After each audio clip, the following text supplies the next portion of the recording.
Good morning everyone, welcome to our small footprint. My name is Nyssa. Oh, my camera is in the wrong angle.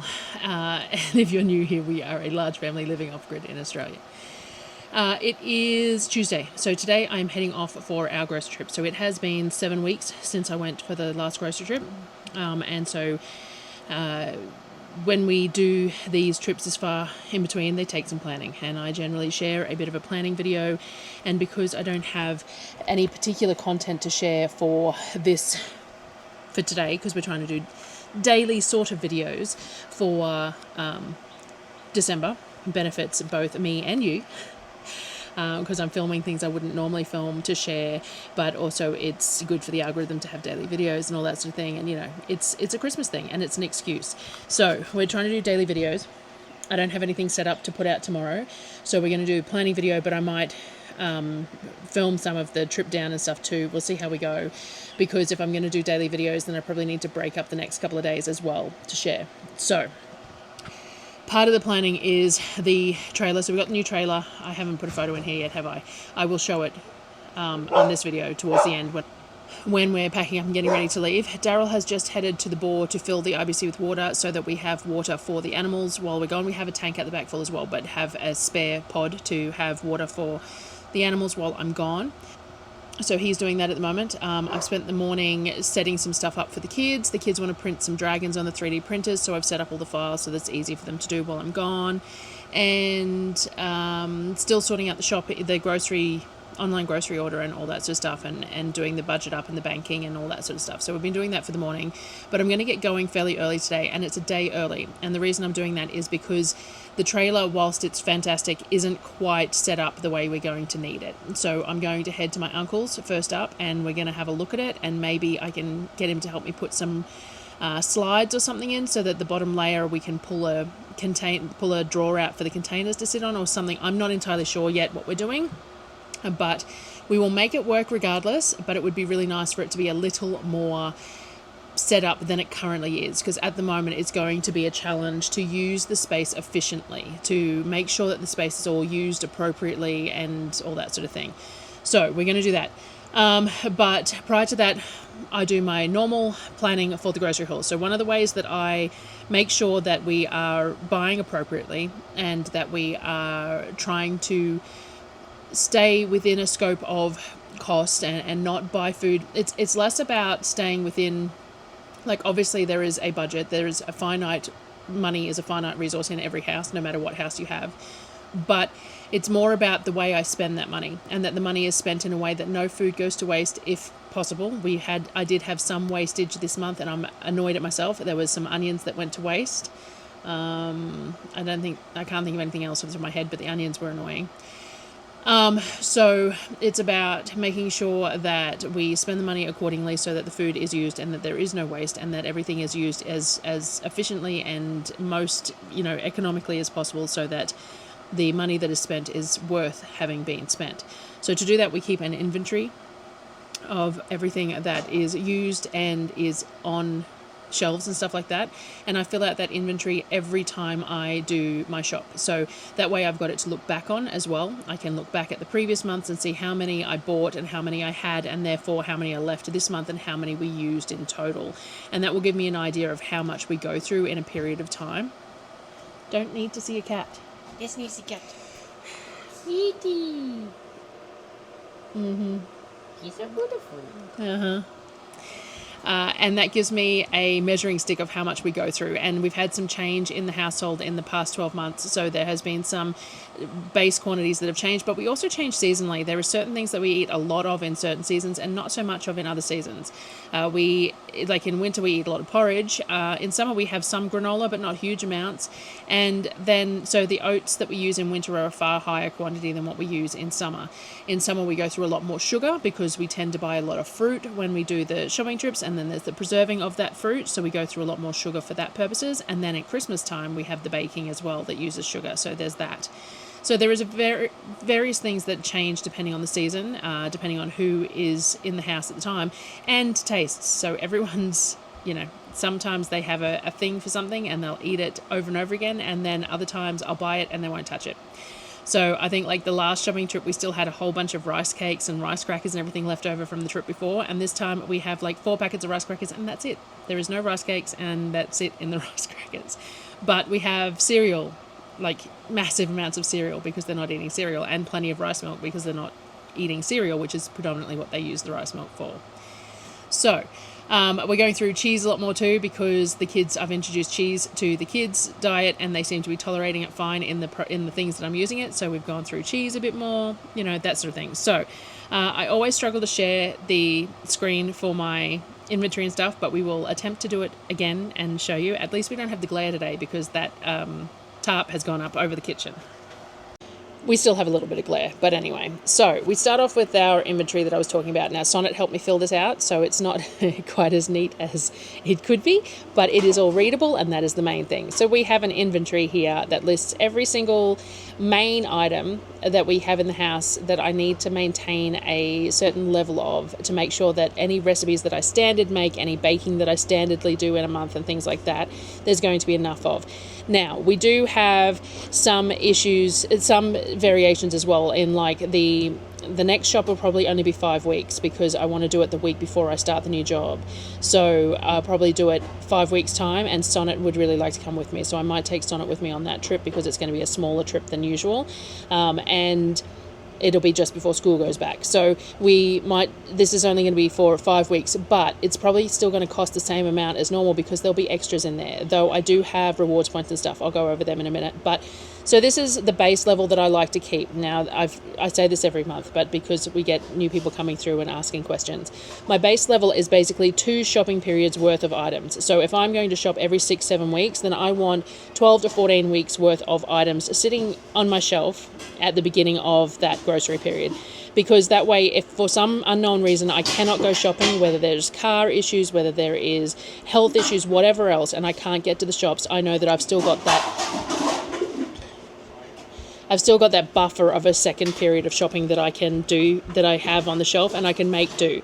We do have a Foodworks and IGA in town, and we can buy certain things through them, but they are pretty expensive. There's certain things that are much the same price, and that's fine, but there is a lot of things that are just too expensive because they're just in smaller packaging, so the $1 per 100 ends up being just too high. So we have our base levels, and then we fill out the have column. So this is all the stuff that we have currently.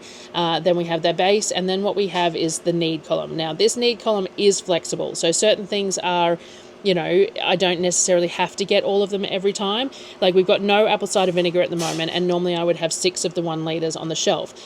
So we put 6 in the need, but I do have that apple scrap vinegar that needs soaking that will be ready in about 4 weeks. So maybe I'll only buy 1 3-pack of that rather than the 2. The white vinegar, the same. We can buy white vinegar pretty cheap in just like 2-litre bottles in town. It comes in 4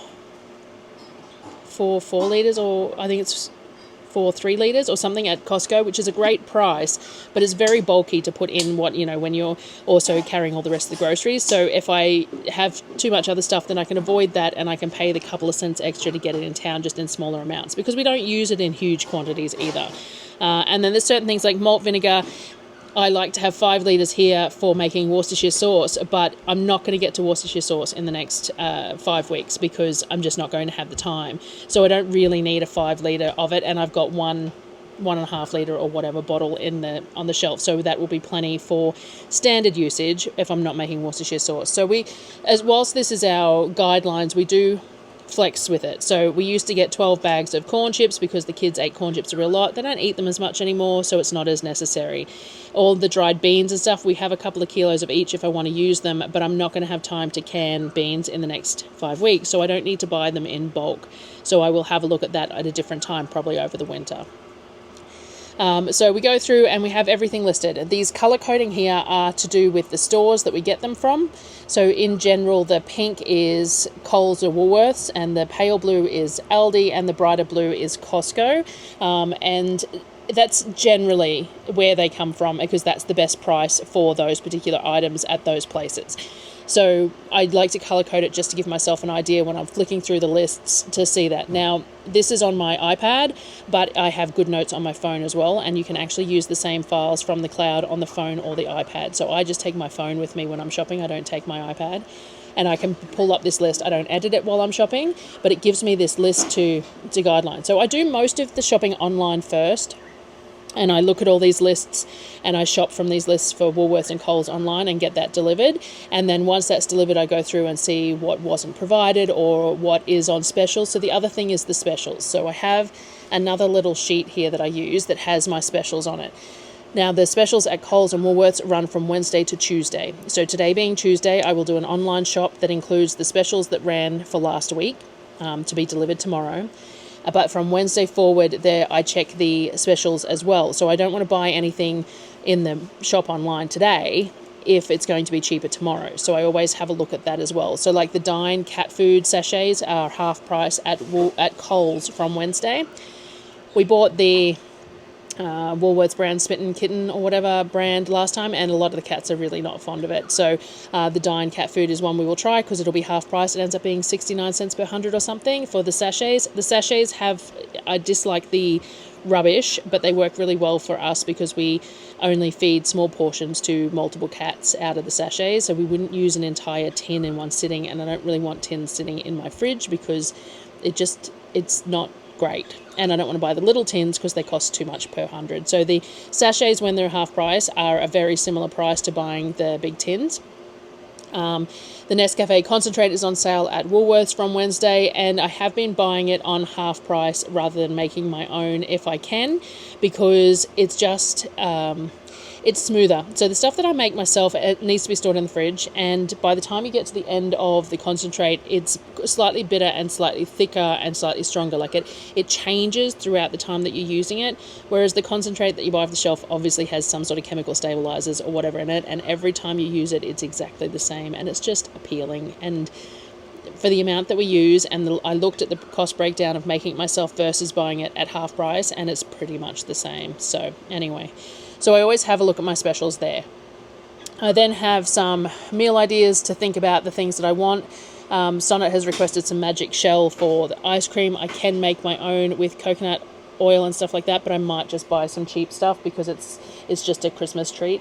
There has been a request for some fancy cereals. I'm mean. I normally only buy rice bubbles, cornflakes, and Wheat Bix, and occasionally like a honey puff or something. But the kids, we got some Macro Mike protein powders that are cereal flavored, and there's some Fruit Loops and some Nutri-Grain and some Cocoa Pops. And so the kids requested some fancy cereals, you know, those ones that are like 70% sugar. Anyway, Christmas, that's what I'm telling myself, Christmas. So we will grab some of those. Obviously, Christmas, there's a few different things. We buy prawns at Christmas. Again, I'll go over my rewards points in a minute, but basically we use the rewards points to buy prawns for Christmas season. And because we've got prawns, there'll be a few things that I will make that are slightly out of the ordinary because we make them with prawns. But I'm also going to buy a whole lot of the gyoza pastries because I want to put a bunch of prawn and pork or prawn and chicken dumplings into the freezer while we have the prawns, because that is one of my favourite things. We also normally make seafood salad with the faux crab, the seafood extender, and we always make a potato salad at Christmas as well, so I need some fresh potatoes for that. Any other Christmas baking needs, I will need to check the quantities that I've got of things. I might buy some mini meringues to use to break up for some eat and mess and things like that. I might buy a pavlova. I don't know if I want to bake one this year. I'm going to have a look. Again, the same thing, tiramisu, the Saviordi, I don't know how it's pronounced. The biscuits that you use for tiramisu, I don't think I want to go to the effort of baking them this year. I'll probably just buy a packet. We will need some extra bacon to normal because of the potato salads and things like that, and I also want to do the chicken brie and cranberry sausage rolls, so we will need some brie for that. And then we just have different bits and pieces. There's a few different things that I have listed here of the things that I still want to make, and we have our lists of the places that we go and places that we want. Sonnet would like some bike shorts and she needs some shirts. I need some Oki straps and a shade sail from Bunnings for the back of the trailer because I'm going to put all the fruit on it, and then I'm going to put that shade sail over it while it's in the car park. And things like that. So we have this miscellaneous items on here as well of things that I need to get. And again, I can access this from my phone. Now sometimes I use these planners really heavily. Sometimes I use they're filled out in full throughout the month as I'm going along, and some months they're purely done on the day before I go. Pretty much like last night I went through the freezer, so I reorganized the freezer to see what we have in there, to make sure that I'm not doubling up on things unnecessarily. I didn't end up doing the bulk meat order that I was going to do in November, so I do have to buy meat. I have I think I've got 6 kilos of chicken breasts left, a 5 kilo bag of the drumettes, and a couple of the lamb racks, and a bit of bacon bits. But that's about it. 1 bag of thighs maybe left, and that's all that's meat as such. I do have the beef mince that I minced the other day though, so I will not buy beef trim. That will be enough to make a big batch of bolognese. And we do have the pork bun filling, the extra pork bun filling, so I've got that in there as well, so we can do pork buns at some point. And I did see that I had a bag of pork mince in there as well, and a couple of bags of beef mince, like 1 kilo bags of beef mince that were in there too, and a few other bits and pieces that the kids can have while I'm gone as well. There is a bag of dim sims that came with the hamper at some point. They need to be put in the fridge and defrosted and then cooked, so they can pull them out and put them in the fridge to defrost. There is a bag and a half of chips, like frozen chips. There is a packet of ravioli sitting there that I found, and a few other bits and pieces that they can pull out and use while I'm gone for dinners. But there's not a huge, and there's a couple of bags of bananas and a couple of bags of strawberries in there at the moment, though you can never really have enough frozen fruit when it's this peak season. I will see, hopefully we can get some mangoes and some peaches, some stone fruit, some cherries, things like that this shopping trip, because that's what's normally peak season at this time of the year, which is partly why we wanted the trailer and to take the ute and everything, was so that I had the capacity to take more of that if I wanted. Like, if I was taking just the X Trail, I have to really limit the fruit and veg I buy, and it makes me sad because the stuff that's peak pricing I want to load up on, and if I can't, then next time I go down it's not going to be that peak pricing again and I'll miss out. So there was that. Now, rewards points was the other thing. So in regards to rewards points, I save them up most of the year. Now, I will not buy things just to get rewards points, so they don't build up anywhere near as fast as a lot of people do, but plenty fast enough for the benefits that I can reap from them towards the Christmas season. So Woolworths has rewards points. Woolworths Everyday Rewards there's an online part of them. There's Woolworths itself and Big W all have the Everyday Rewards, and I also pay the yearly, whatever it was. I think I get I don't normally do it half price when it's on half price, $20 half price or something. The yearly thing that doubles the points as well, and gives you some extra bits and pieces. So I have $370 banked in my Everyday Rewards for using at Woolworths, Big W, wherever.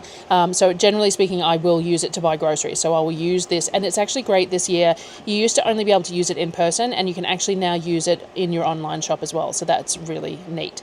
So I got $370 for the Woolworths Everyday Rewards, and I have $341 in my Flybuys dollars. So again, I have a one pass membership, $20 or something a year when it's half price, and then I get 5 times points if I buy in at Bunnings, or 5 times if you go in person and shop at Kmart, 2 times the points at Coles, and things like that. So I have $341 in there. Now, Darryl also has a Flybuys account, and I think there's $170 on his to use as well. So I use the both of them.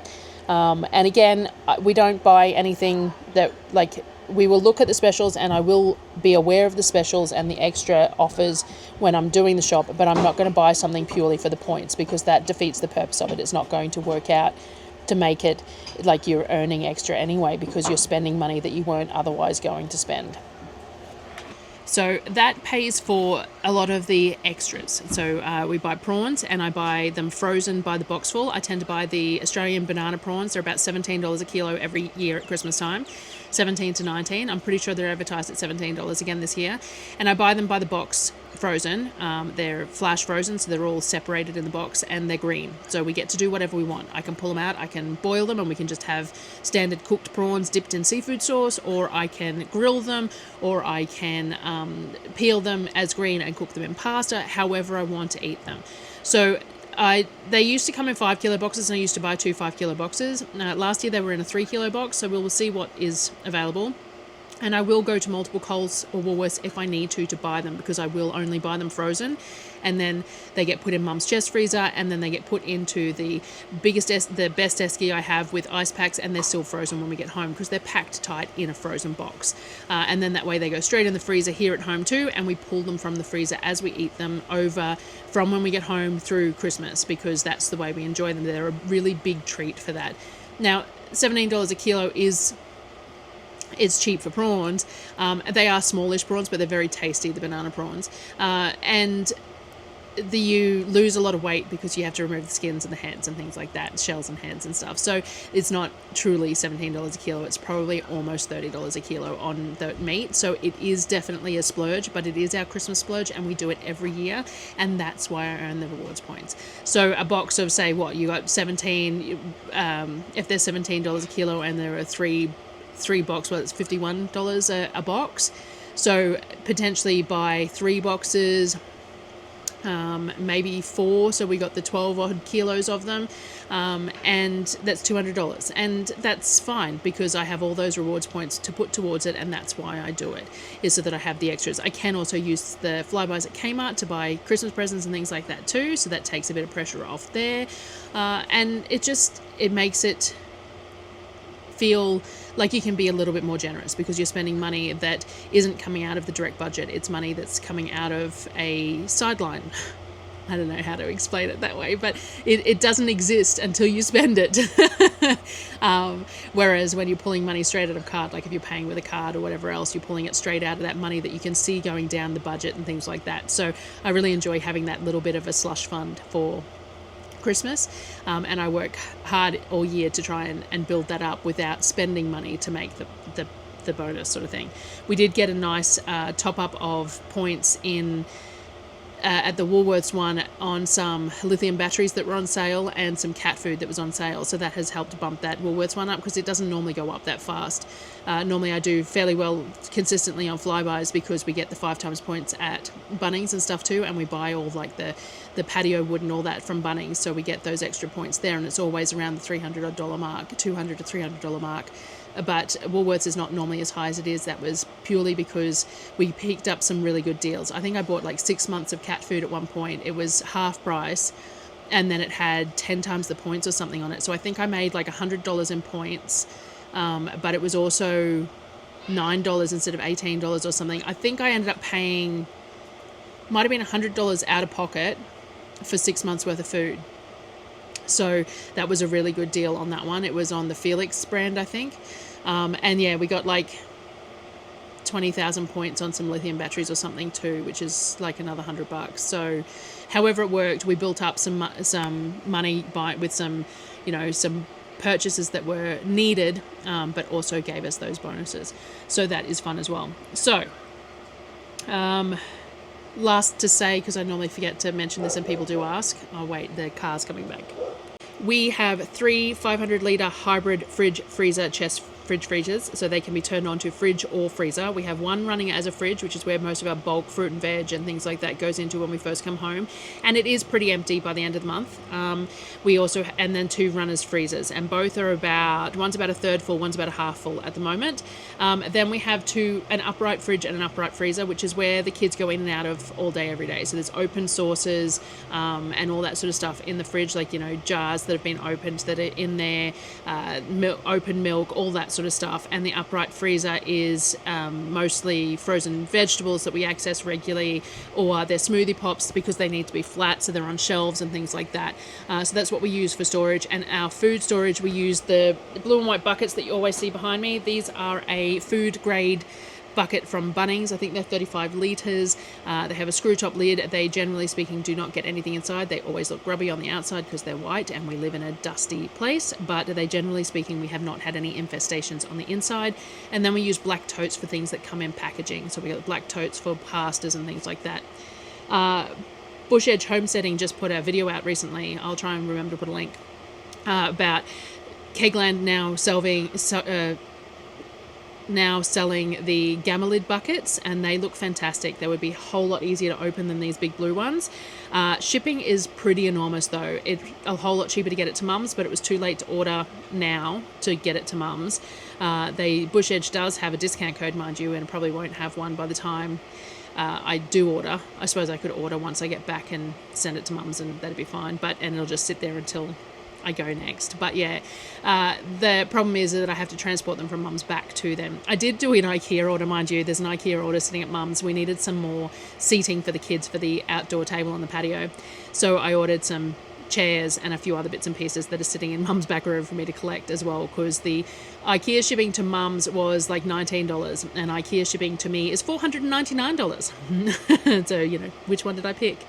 So I have to pick that up too. But anyway, so that's how we plan it all. And now I'm going to get all packed up and ready to actually head off for the day. Alright, it is 1:15. As per usual, things do never run smoothly. You can see the trailer in the back there. I'll get some footage of it when I get to Uncle Jeff's. But the back door on it has come open twice on the drive down. We did have the esky in it to add some weight to the trailer.